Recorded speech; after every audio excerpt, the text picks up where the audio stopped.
I now give the floor to His Excellency Antony Blinken, Secretary of State of the United States.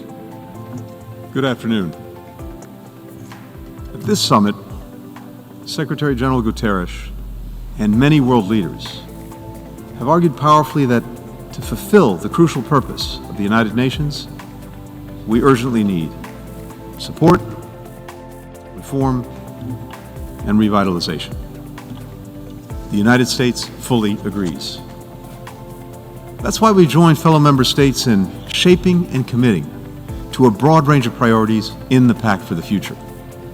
Forging the Digital Global Compact, signing on to the Declaration on Future Generations, enabling the United Nations and international institutions to better respond to shocks like pandemics and natural disasters made more severe by the climate crisis. Addressing growing and diverse threats to international peace and security on land, the sea, the air, in outer space, and in cyberspace.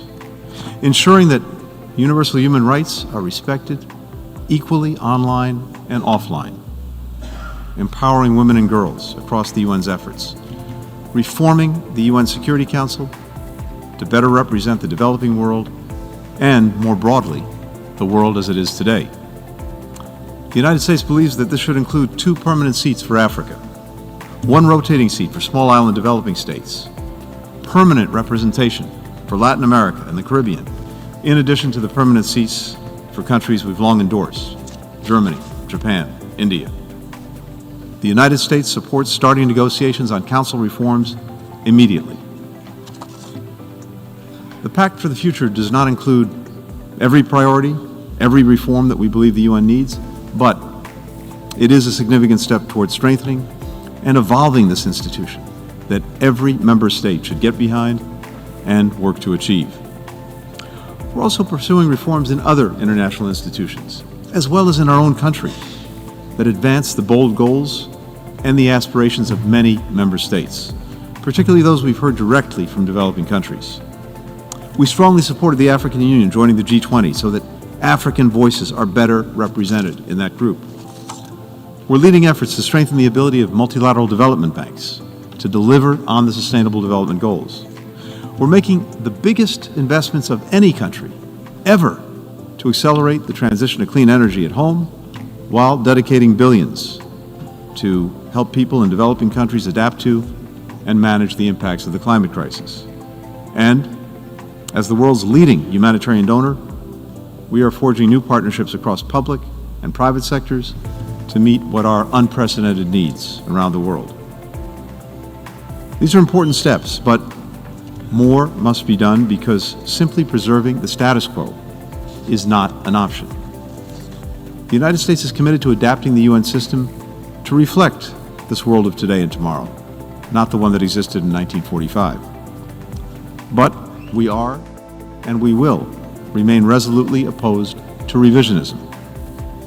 We will not accept efforts to tear down, dilute, or fundamentally alter the core principles of the UN Charter: sovereignty, territorial integrity, independence. We will continue to affirm that no member state has the right to redraw borders by force or repress their own people.